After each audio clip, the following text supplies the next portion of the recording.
बिस्मिल्लाहिर्रहमानिर्रहीम। या नबी सलाम अलैका, या रसूल सलाम अलैका। अल्लाह अज़्ज़ा वजल कुरान पाक में फरमाता है, ज़मीन की इस्लाह किए जाने के बाद इसमें फ़साद मत मचाओ।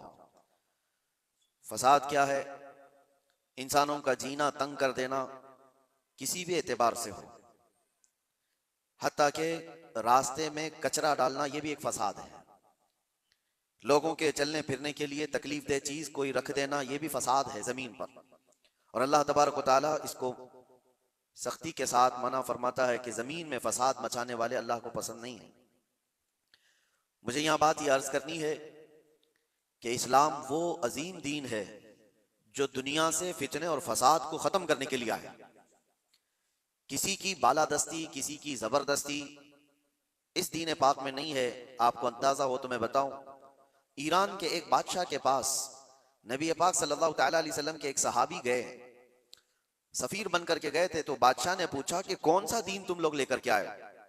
तो सहाबी ने एक जुमले में यूं कहा था, वो दीन हमारे पास आया है जो इंसान को इंसानों की इबादत से हटाकर खालिक की इबादत में लेकर जाता है।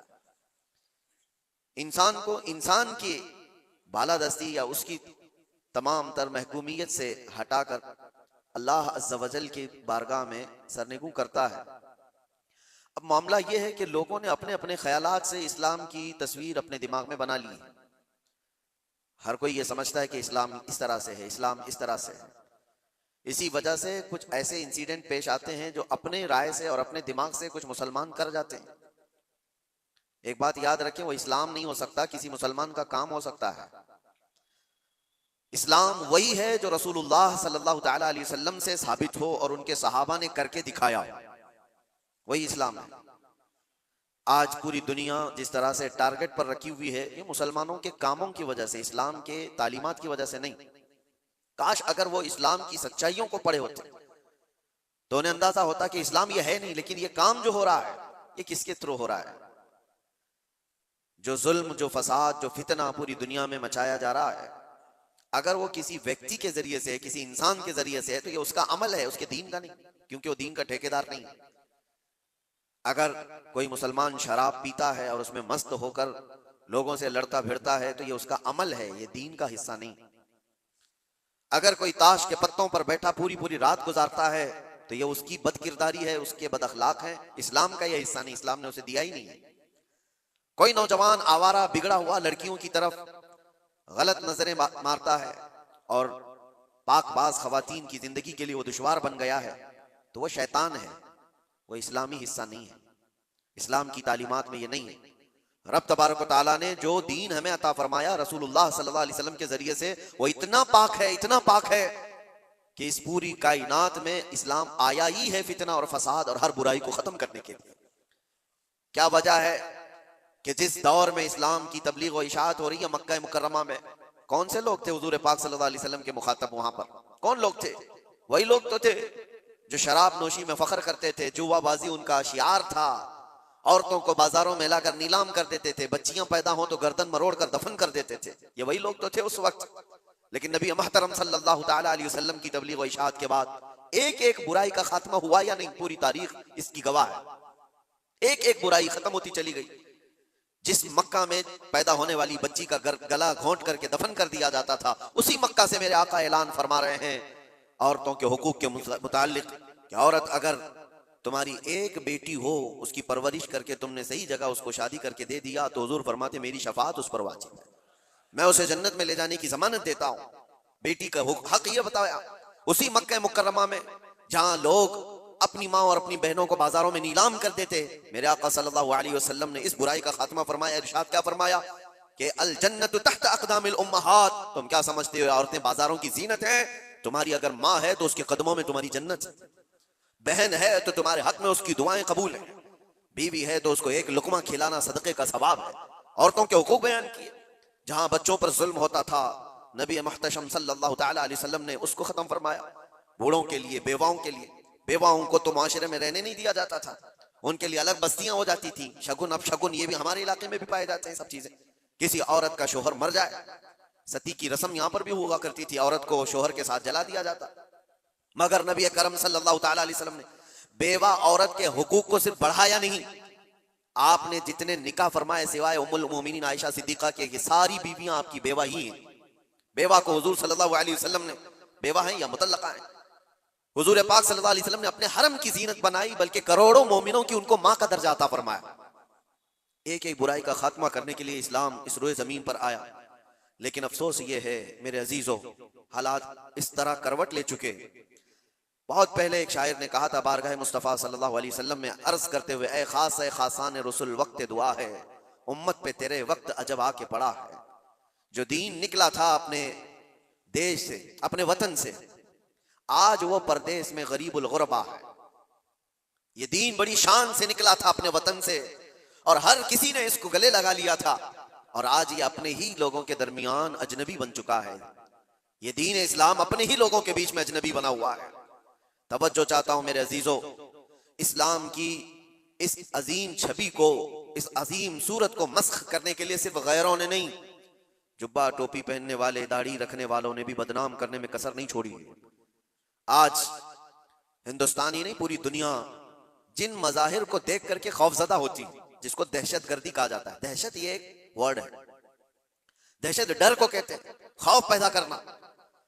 मतलब मैं अगर चंद बच्चों को सामने लेकर के तलवार दिखा दूं, आग लगा करके दिखा दूं, तो बच्चों के दिलों के अंदर खौफ आएगा।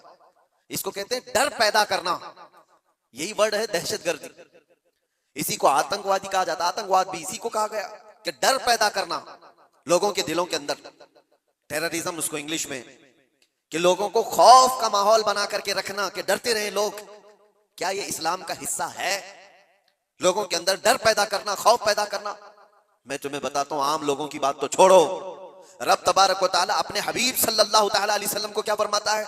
फदक्किर इन्नमा अंत मुदक्किर लस्त अलैहिम बिमुसैतिर। ऐ रसूल, आप इनको सिर्फ वाज़ो नसीहत करें, आपको इसीलिए भेजा गया है। नबी पाक सल्लल्लाहु तआला अलैहि वसल्लम को रब तबारक व तआला ने यह फरमाया, फबिमा रहमतिन मिनल्लाहि लिंत लहुम वलौ कुंत फज़्ज़न गलीज़ल क़ल्बि लनफ़ज़्ज़ू मिन हौलिक। ऐ रसूल, आपके दिल की नरमी है कि ये लोग आपके इर्द गिर्द हैं, अगर आप सख्त लहजा इस्तेमाल करेंगे तो ये सारे लोग दूर हो जाएंगे। किसके लिए अल्लाह फरमा रहा है? रसूलुल्लाह के लिए, कि सख्त लहजा इस्तेमाल ना करें। जुबान का सख्त लहजा इस्तेमाल करने को मना किया गया कि लोग बिखर जाएंगे। यहां पर जो दहशतगर्दी का लफ्ज इस्तेमाल है, पूरी दुनिया की डिक्शनरी में नया आया हुआ, और लोगों ने तो अब इस्लामोफोबिया नाम से एक नया वर्ड इजाद किया। इस्लामोफोबिया क्या है? इस्लाम के नाम से लोगों में हैबत तारी करना, दहशत तारी करना, डर तारी करना। अगर ये चंद जमातें मिलकर करती हैं बनाम मुसलमान, चाहे वो पाकिस्तान की रहने वाली हो, अफगानिस्तान की हो, सीरिया की हो, इराक की हो, कहीं की भी हो, लेकिन वो इस्लाम की ठेकेदार नहीं हो सकती, वो इस्लाम की जिम्मेदार नहीं है। उन्होंने अपने दिमागों से इस्लाम की सूरत बनाई होगी, डर पैदा करके। नबी पाक सल्लल्लाहु तआला अलैहि वसल्लम ने कभी तो तबलीग नहीं फरमाई। आओ आपको मैं बताऊं, एक जंग से वापसी के दौरान सहाबा भी सब थके हुए थे, एक जगह हुजूर भी आराम करने के लिए लेट गए, सहाबा भी लेट गए, सबकी आंखें लग गई हैं थकान की वजह से। और हुजूर पाक सल्लल्लाहु तआला अलैहि वसल्लम अपनी तलवार एक दरख्त के पास लटकाए हुए दरख्त के नीचे आराम फरमा रहे हैं। अचानक एक दुश्मन जमात का शख्स आया जो मुसलमान भी नहीं थे। वो आते ही देखा हुजूर पाक सल्लल्लाहु अलैहि वसल्लम को, और देखा कि सब सोए हुए हैं, सीधे गया और हुजूर की तलवार ले ली, तलवार पकड़ ली, हुजूर की आंखें खुली। आपने देखा कि ये तलवार सोते हुए खड़ा है, और वो शख्स क्या कह रहा है? मैं यमनउका मिन्नी, ए मोहम्मद बता मुझसे तुझे कौन बचाएगा। वो तलवार खींचे हुए हुजूर पाक सल्लल्लाहु अलैहि वसल्लम को सोने के वक्त में आकर के इस तरह से वो पूछ रहा है। हुजूर बेदार होकर के जब देखते हैं ये पूछ रहा है, आज मुझे तुझसे कौन बचा, मुझसे तुमको कौन बचाएगा? हुजूर ने सिर्फ एक लफ्ज कहा, अल्लाह, मुझे मेरा रब बचाएगा, अल्लाह बचाएगा। वो सामने वाले के जिस्म के अंदर पता नहीं कपकपी तारी हुई, और अचानक तलवार उसके हाथ से गिर गई, तलवार उसके हाथ से गिर गई, और हुजूर पाक सल्लल्लाहु तआला अलैहि वसल्लम ने वो तलवार अपने हाथ में ले ली। सोचो जरा, जो शख्स आपको मारने का पूरा प्लान कर चुका हो, अचानक वो फेल हो गया और आपको बढ़त मिल गई, तो फिर आप क्या करेंगे? आप क्या करेंगे? कोई कसर नहीं छोड़े। नबी पाक सल्लल्लाहु तआला अलैहि वसल्लम के हाथ में तलवार आई, आपने वही जुमला उससे पूछा, मैं यमनउका मिन्नी, बता तुझको कौन मुझसे बचाएगा, कौन बचाएगा? थोड़ी देर पहले यही जुमला तू मुझसे पूछ रहा था, तलवार अब मेरे हाथ में। और सहाबा भी जा गए थे। वो शख्स सिर्फ इतना कहता है, अंत करीम इब्न करीम, तुम शरीफ के बेटे शरीफ हो। बस मैंने इतना ही सुना है। हुजूर पाक सल्लल्लाहु अलैहि वसल्लम ने तलवार नीचे रख ली और कहा, जाओ मैंने तुम्हें आजाद किया और माफ कर दिया। सख्ती के साथ जो तलवार उठाया है, दुनिया का तो दस्तूर है, लड़ाई उसके साथ होती है जो आपसे लड़ने आया हो।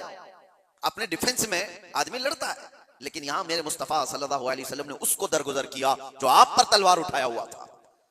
चाहते तो डर सुनाते, टुकड़े करके उसकी कौम के पास भेजते और दहशत फैला दी जाती कि डरो कि जो भी इस तरफ आएगा उसकी हालत ये कर दी जाएगी। नागुज़ेर हालात जब पैदा हुए तब जंगें हुई हैं, बहुत ऐसी हालतें आ गई हैं कि जीना तंग कर दिया गया है, तब जंगें हुई हैं। वरना तो इस्लाम का दस्तूर ये है, मेरे आका सल्लल्लाहु अलैहि वसल्लम ने फरमाया ला ततमन्नौ लिक़ा अदुविकुम, तुम दुश्मन से लड़ने और भिड़ने की तमन्ना भी मत करो। जंग की तमन्ना करना भी जायज नहीं। हुजूर पाक ने फरमाया हाँ ऐसी सूरत पैदा हो गई तुम्हारे ऊपर, तब वो जंग के नागुज़ेर हालात में कहा गया। लेकिन आज जो हालात पेश आए हैं, आप अंदाजा कर सकते हैं। दहशत का लफ्ज हमारे साथ जो जोड़ा गया है, आतंक का लफ्ज या टेरर का लफ्ज जो जोड़ा गया है, चंद लोगों के अमाल हो सकते हैं, ये इस्लाम का हिस्सा नहीं हो सकता। जिस तरह से अभी हमारे मुल्क में दिल्ली में जो ब्लास्ट हुआ, किन लोगों ने किया? शुरुआती तहकीकात में जो नाम पेश किए जा रहे हैं मुसलमानों के नाम। कौन से मुसलमान हैं ये लोग? क्या चाहते थे और इससे हासिल किसका फायदा हुआ? मुझे कोई भी सेंस रखने वाला मुसलमान हो, कोई भी बताए। ये बात इसलिए मैं अर्ज कर रहा हूं कि आज बहुत सारे नौजवान जज्बाती हो गए और कुछ लोगों की वजह से, यानी कुफार और मुशरिकीन की तकालीफ की वजह से वो सोचते हैं ऐसे कदम उठा लेना चाहिए।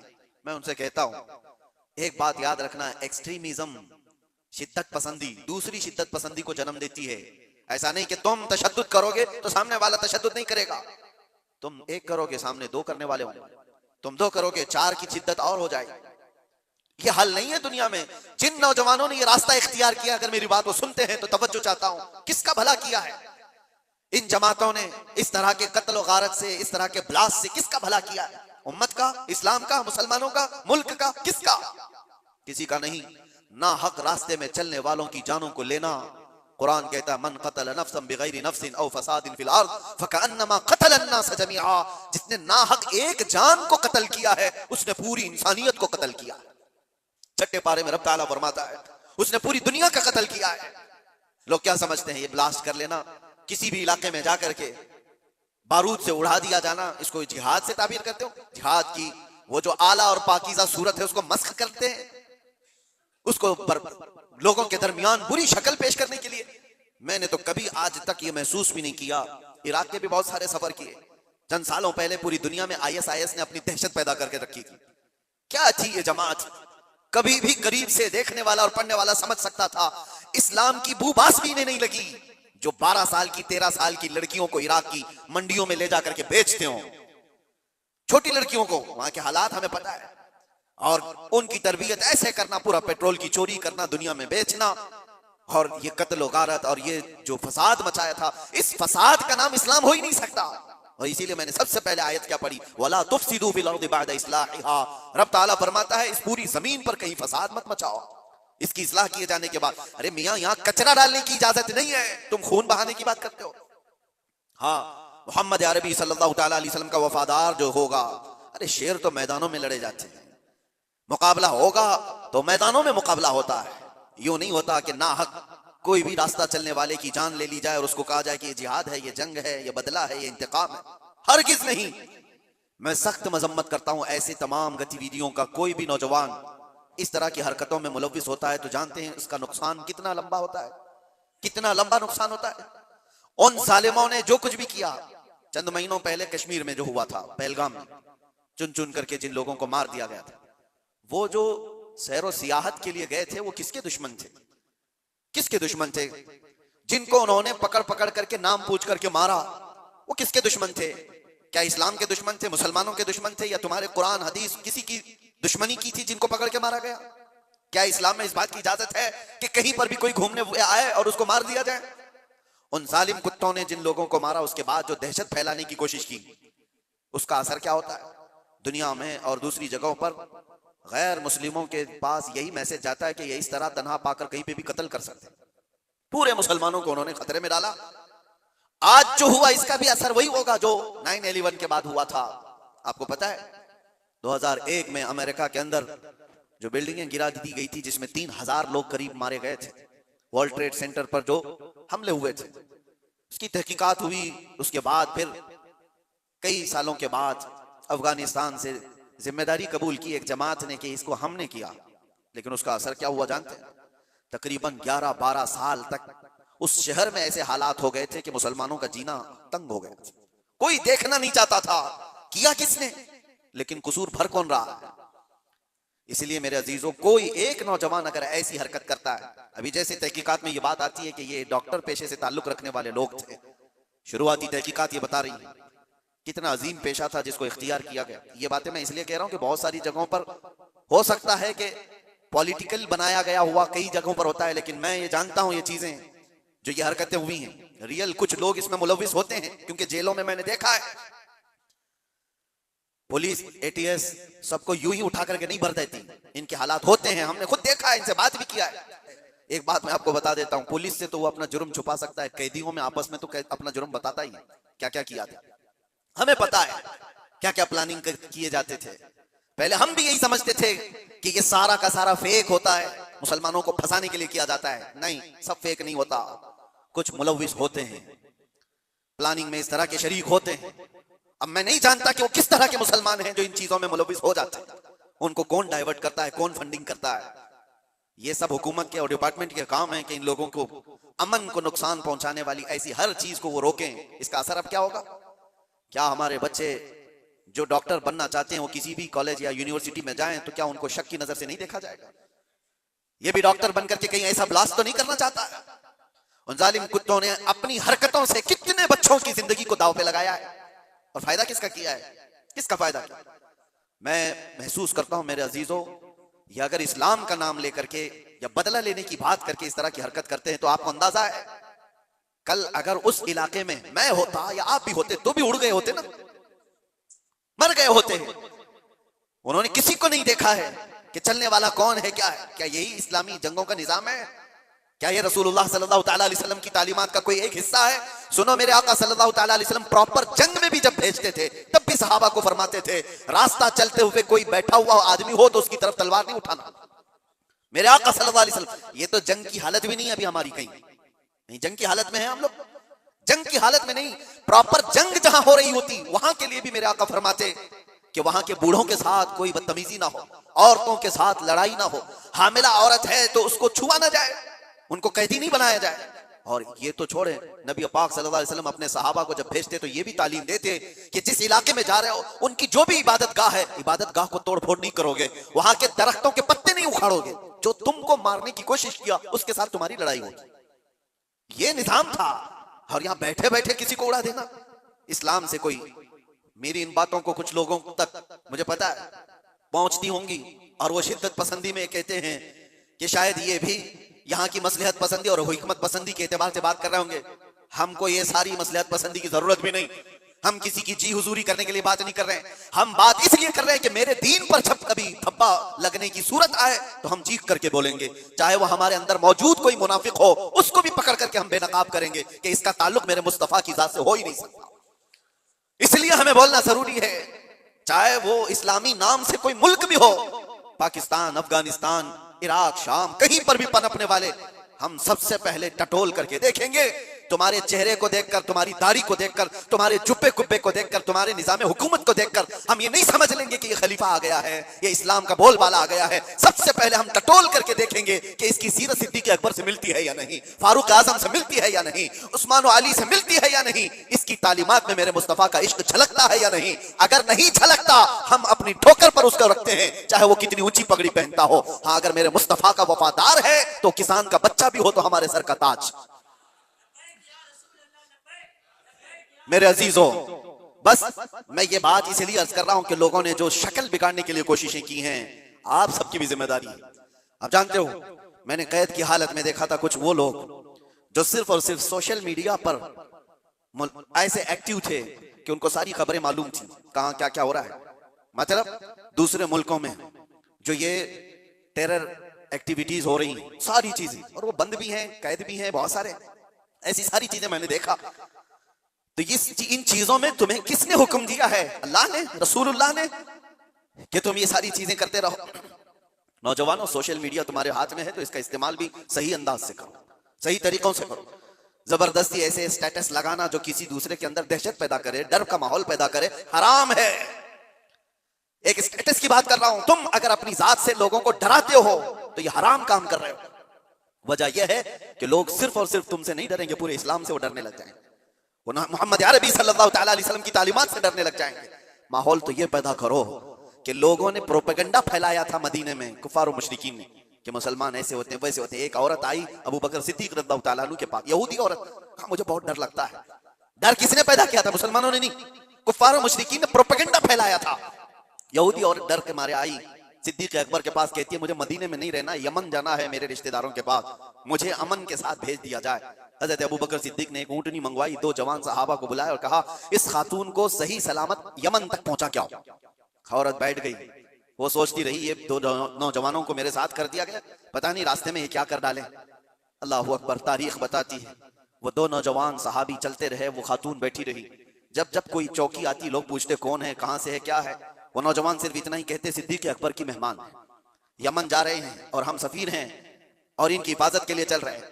पूरे यमन तक का रास्ता तय हो गया। वो खातून कहती है एक नौजवान भी मेरी तरफ निगाह उठाकर नहीं देखा। सही सलामत पहुंचने के बाद वो खातून अपने रिश्तेदारों को जमा करती है और कहती है मैं तो डर के मारे मदीने से भाग कर आई थी, मुझे खबरें इसी फैलाई गई थी, मुझे डर था, एक दहशत का माहौल था, मैं अपने रिश्तेदारों में आई थी, लेकिन सबसे मैं ऐलान करती हूं कि मैं वापस मदीने जा रही हूं, इसलिए कि उससे ज्यादा अमन मुझे और कहीं नहीं लगता जो मेरी इज्जत की हिफाजत करें। ये माहौल पैदा करो नौजवानों, माहौल तो ये पैदा करो कि लोग तुम्हारा इस्तेकबाल करें। आज लोग तुम्हें अपने मोहल्ले में घर देने से डरे नहीं कि इनको घर देंगे तो पता नहीं ये क्या कर डालेगा, गंदगी कर डालेगा, घूर घूर करके लोगों को परेशान कर डालेगा। ये तो दहशत पैदा करने वाला माहौल है, क्यों नहीं दिया जाता? डर का माहौल पैदा करने की बजाय अमन का माहौल ऐसा पैदा करें, मोहब्बत का माहौल ऐसा पैदा करो कि लोग तुम्हारा इस्तेकबाल करें। आपको पता है 19 साल के मोहम्मद बिन कासिम को हिंदुस्तान में जब वो पहले कदम रखा था, अपने इलाके के इलाके दिए थे और कहा था ऐ नौजवान तू अपनी हुकूमत चला, हम तेरे पीछे चलने को तैयार हैं। अखलाक देखा था, किरदार देखा था, औरतों की हिफाजत करने वाले जवान को देखा था, तो दुनिया कदमों में थी। अखलाक वो पैदा करो, दहशत का माहौल नहीं, डर का माहौल नहीं। मैं सख्त तरीन जुमलों से मजम्मत करता हूं इस तरह के हमलों का। और जाहिर सी बात है हम जिस मुल्क में रह रहे हैं मेरे अजीजों, दर्द हमें इस बात का भी होता है, हम अपने मुल्क में कचरा भी नहीं फेंकना चाहते, तो नाहक बिरादरान वतन चाहे वो कोई भी हो, उनकी जान लेने की इजाजत कैसे दी जा सकती है? क्या ये मेरे मुल्क जहां मैं रह रहा हूं, आप रह रहे हैं, उसकी इज्जत पर खतरा नहीं है, उसकी हिफाजत, उसकी सिक्योरिटी पर खतरा नहीं है? और सिर्फ मुल्क में रहने वालों के अंदर दहशत नहीं पैदा हुई है, पूरी दुनिया में जहां ये मैसेज जाएगा लोग जो आने वाले होंगे वो डर जाएंगे, पता नहीं इनके यहाँ ऐसे हालात। तो क्या ये मुल्क की छवि को बर्बाद खराब करने की कोशिश नहीं? कितनी एक काम से उन जालिमों ने अपने खानदान को जोखिम में डाला, अपने रिश्तेदारों को, अपने वतन को, अपने दीन को, और जहां वो पढ़ते थे वो सब जगह को, सबको खतरे में डाला है और बर्बाद किया है एक अमल ने। इसीलिए कुरान ने क्या कहा, ना हक किसी एक की जान लेने का मतलब है पूरी दुनिया की कत्ल करने के बराबर, और किया उन्होंने, इंसानियत के कत्ल के बराबर है। अल्लाह ताला ऐसी गतिविधियों में मुलव्विस रहने वाले मुनाफिकों से हमारी हिफाजत फरमाए। मैं दुआ करता हूं और गुजारिश भी यही करता हूं हर नौजवान को कि इस तरह मैं दरमियानी रास्ता इख्तियार करूं, मुदाहनत भी नहीं कि दीन को छोड़ करके चापलूसी करने के लिए कुछ लोगों की तलवार चाटने के काम किया जाए, उनको राजी करने के काम किया जाए, मैं इस बात का कायल नहीं हूं। लेकिन यह बात भी जरूर कहूंगा कि ऐसे शिद्दत पसंद कोई तहरीक हो, कोई तंजीम हो, कोई ऐसी गतिविधियां हो रही हो, उनसे तुम्हारा कोई ताल्लुक ना रहे, उनके दरमियान। हाँ, आपको अपने नबी पाक की मोहब्बत पर भरोसा है या नहीं? मेरे नबी पाक सल्लल्लाहु अलैहि वसल्लम से जो इश्क है मुझे कामिल भरोसा है, मैं तन्हा भी मैदान में रहूंगा, मेरे नबी की मदद आएगी, रब तबारक तआला की मदद होगी। जब हमें ये यकीन है अल्लाह हमारे साथ है, रसूलुल्लाह की मोहब्बत हमारे साथ है, हमारा चलना फिरना ही रास्ते में काफी हो जाया करता है। इसीलिए मेरे अजीजों, मोहब्बत रसूल पर भरोसा रखो, अल्लाह की जात पर यकीन रखो, हालात यूं ही अच्छे हो जाएंगे। अल्लाह करीम हम सबको इस मुल्क के अमन और अमान अता फरमाए, बरकतों वाला और खुशहाली वाला, अमन व अमान वाला मुल्क हमें अता फरमाए, जालिमों के जुल्म से और नजर बद से अल्लाह ताला हम। Viewers, Sunni Islamic fact channel को लाइक, शेयर और सब्सक्राइब कीजिए और बेल बटन को ज़रूर दबाएं ताकि आपको हमारे सभी वीडियोज़ मिलते रहे।